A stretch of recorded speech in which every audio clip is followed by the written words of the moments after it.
but you might think your kids are safe when they head off to school in the morning. They're being confronted, however, with more than you might even imagine. Here's NTV's Megan McCabe with the first of a two-part series on the new drug culture and how dangerous it is for your children. It's not the same as it used to be when most of us were in school. Today's teenage drug culture is far worse from what it was even just a decade ago. And it's the same in every school. Listen to these two high schoolers talking about how things are now with drugs in the bathroom at school on a daily basis.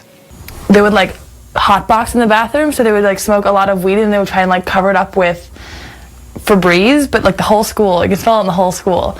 But that's happened multiple times already. One time I walked in the bathroom and there's girls in the bathroom stall snorting something. I don't know what it was, but...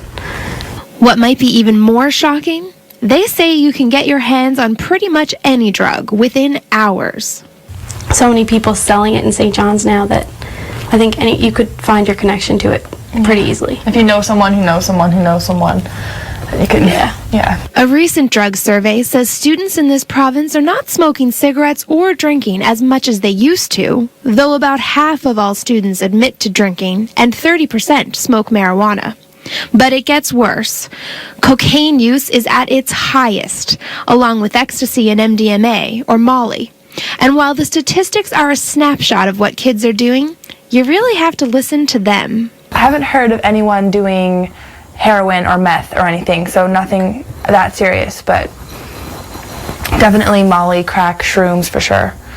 This high school grad was one of them.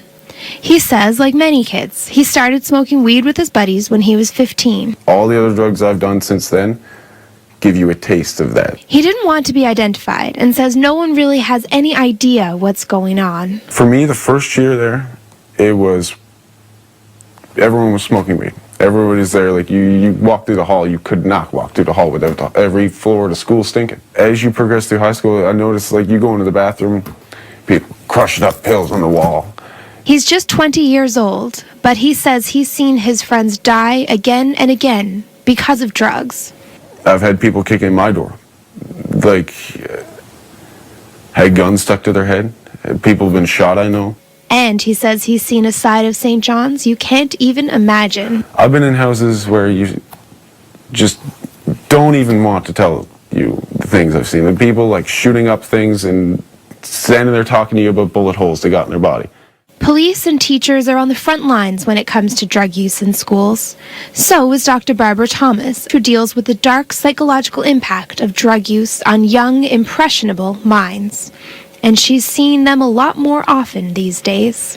Oh, absolutely. I can say from my acute care psychiatry perspective, we are seeing more and more individuals coming in who are either here as a direct result of substance use, or substance use is certainly considered to be a contributing factor.